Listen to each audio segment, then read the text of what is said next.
before because we have to start wrapping up, what if there was one message that you really like, this is it, guys, if you could take, and it could be something you already mentioned, but just to kind of like hone in on it, if there was one key message that you want to get out there, that people take this, memorize it, live by it, this is it.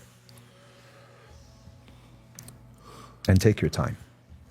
What I want people to understand is we need to humanize those people in Gaza. And to humanize them means that we have to give them the full range of the human experience.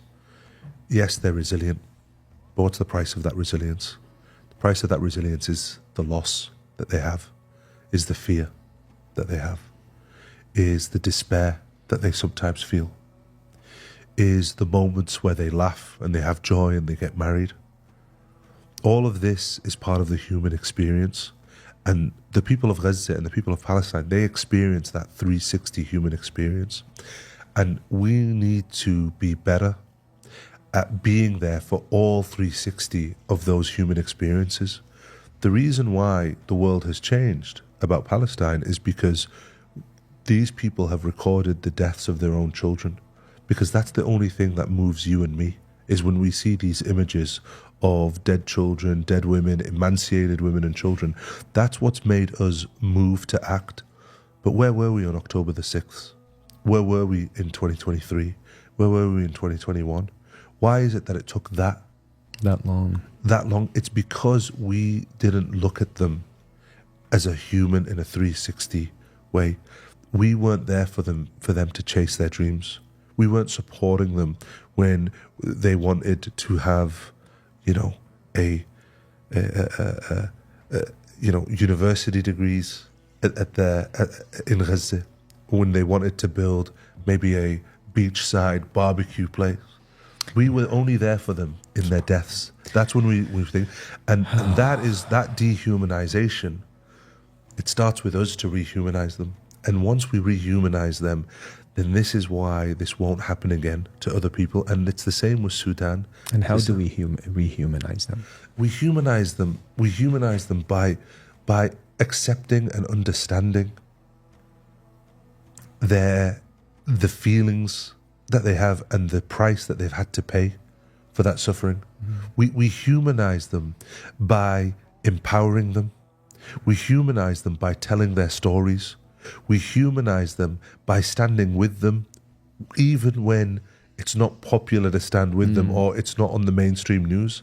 We humanize them by, when Gaza donations start going down because it's not on the news, we have to be there to support them, every single thing. And that's the same with Sudan. It's the same in Kashmir. It's the same in all of these places.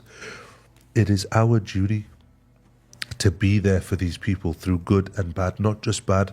Because when it's just bad, it's because it's an emotional reaction that we're having. But to humanize them, we need to be there with them, even when they're happy. Celebrate with them. That's so beautiful. That's coming from a place of emotion is reactive, and coming from a place of Sunnah is responsive. The response should be Muhammadun Rasulullah with وَمَا أَرْسَلْنَاكَ إِلَّا رَحْمَةً لِلْعَالَمِينَ. He is a mercy to all the worlds, man. Yes. That's a really beautiful and unique perspective and subhanallah story. What's the next steps for you now? I'm assuming your family is with you in Australia, back in Australia now, or? So just my wife is in Australia with me. Okay. My family, by the way, as Arabs, احنا الغزازوة, احنا from Gaza.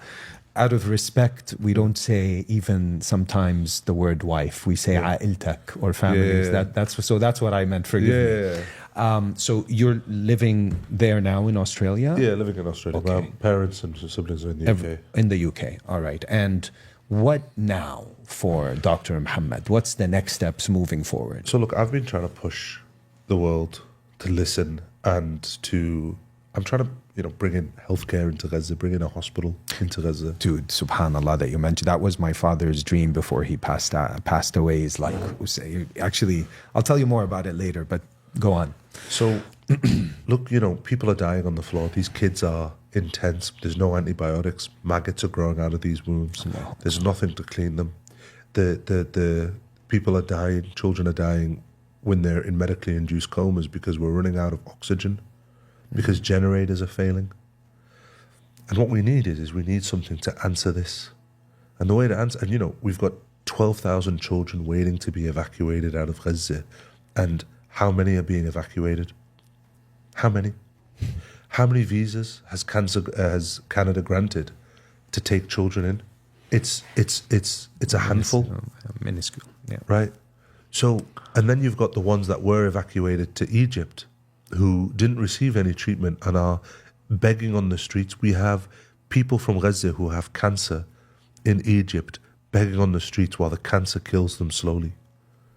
So I'm looking at this humanitarian catastrophe and I'm thinking, these NGOs, the Israelis ban them at a whim. If they're not complicit in helping the Israelis or doing what the Israelis want, they ban them. So what do we need? We need governments to do this on a government level. They've banned the UN.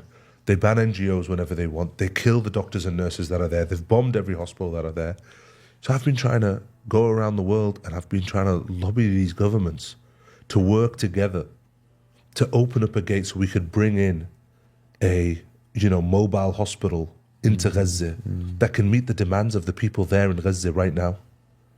And that's what I've been doing. And, you know, look, it's been one of the hardest things I've ever done in my life, you know, because I'm walking into a room. I don't have a major organization behind me. I'm not this, you know, well, when I started, I wasn't this name that people knew. I was just this young doctor. And I'm walking into a room with world leaders. And they're looking at me and it's a cold room. You know, they're thinking, what's this guy think? And I have to sell them this idea in a way where I give them a political win if they do this.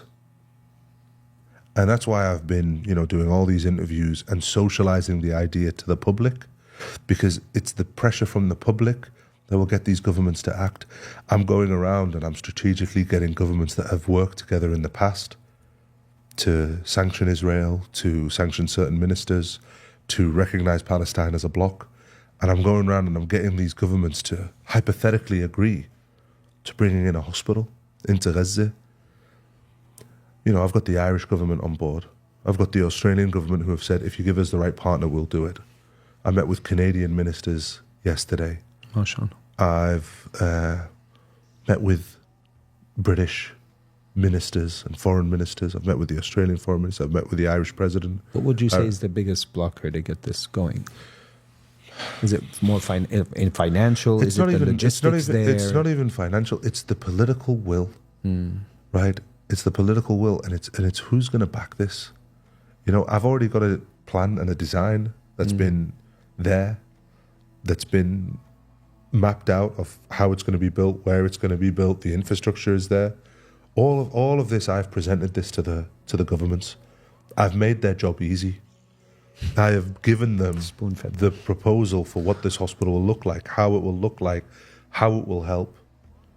I've coordinated and spoken. And, you know, none of these governments are going to turn around and say, oh, yeah, you're going to Canada, you know, let me make a phone call and get you a meeting with the foreign minister in Canada so you can propose this idea. No one does that for me because I'm not a major organization. I'm just Dr. Mo.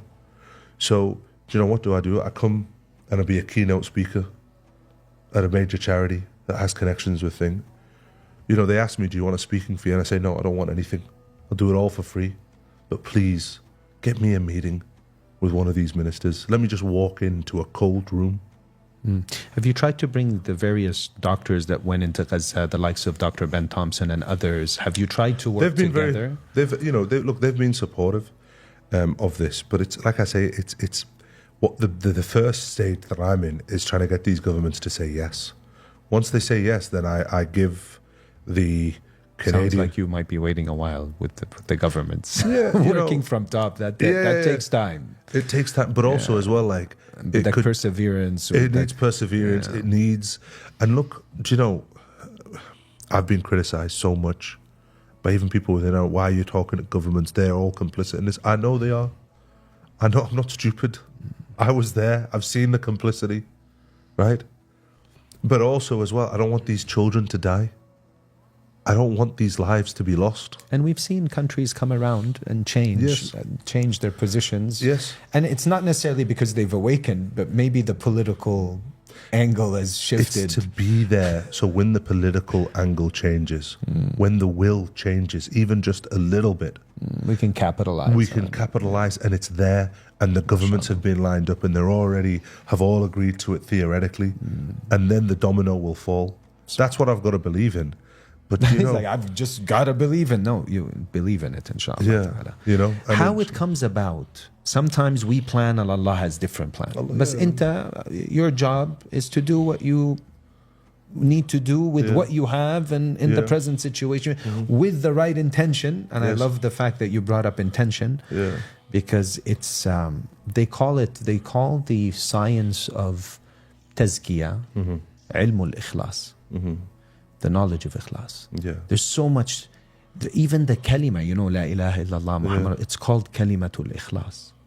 Some have even beautifully said it's because it's the one where when you make dhikr la ilaha illallah, you could do it with your tongue. Have you ever tried that? With your you lips could be completely sealed, and you could be completely paralyzed, and that it's happening, inside. So it's beautiful. Doctor, listen, man, I think your journey is just beginning.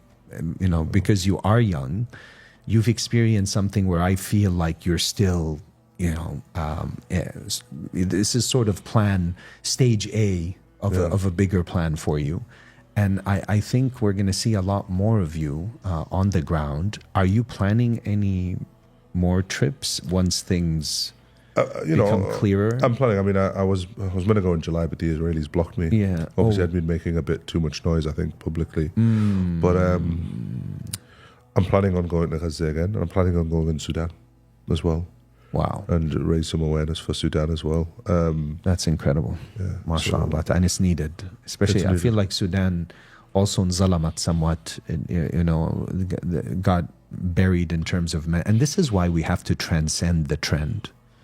It's something I say, wallahi, just remember it, transcend the trends. Just the idea is not when it's hot. Like you said it beautifully. I say it also from a religious perspective. We're not emotionally driven. We're command oriented and driven. We do what we do because Allah commanded us to. Whether I feel, my sheikh used to tell me, you will never taste the sweetness of Imaan.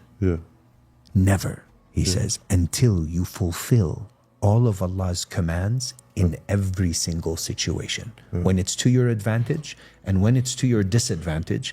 Because now it's not like, because you're God, if you, when it's, bad for your bottom line, your pocket, you let it go, you're basically saying that my Rabb is money. Because saying it's more important to me than Rabbi. That's true. And that is due to weakness of yaqeen, which leads to weakness in tawakkul. We have a lot spiritually to work on as well. May Allah subhanahu wa ta'ala iftah alik. Any final thoughts or words that you want to share before? Because I'm getting hungry, man. So I'm going to take you and spoil you. See, I don't know what your time is like, but we've got to feed you. Like I say, May Allah just forgive us. Even talking about food, well, I feel guilty. Don't lose hope. Just don't lose hope. Don't lose hope. Don't lose hope. It's like we're like the ants and we're walking on this carpet. And this carpet is this beautiful mosaic carpet, and it's all these different colors. But because we're so small and we're walking on this furry carpet, it feels like we're walking uphill, and it's all black. But if you were to pick up this ant and you were just to look at it from a bird's eye view, you would see the beauty of this carpet and the patterns that it has, and how smooth and soft it is when you put your hands on it. But because the ant's walking in the black part of it, doesn't realize that darkness is what outlines the beauty of it. And we as an ummah, like, we need to understand that we might be walking through the darkness and the rough patch, but this might be the thing that is boxing the beauty. This might be the thing that highlights the beauty for us. But we just have to keep going, and we have to trust that Allah's plan, and Allah knows what we don't know. And 100%. That's what I'm trying to do. I'm just trying to walk and see how far I can take this. How many? No, doctor, you're compared to many in the ummah. You're sprinting. You're not walking. We're the ones that need to pick up the pace. May Allah reward you. I'm so honored that, you know, we had this opportunity. Although I would have liked a longer one, but due to this being such short notice, I did have some other arrangements.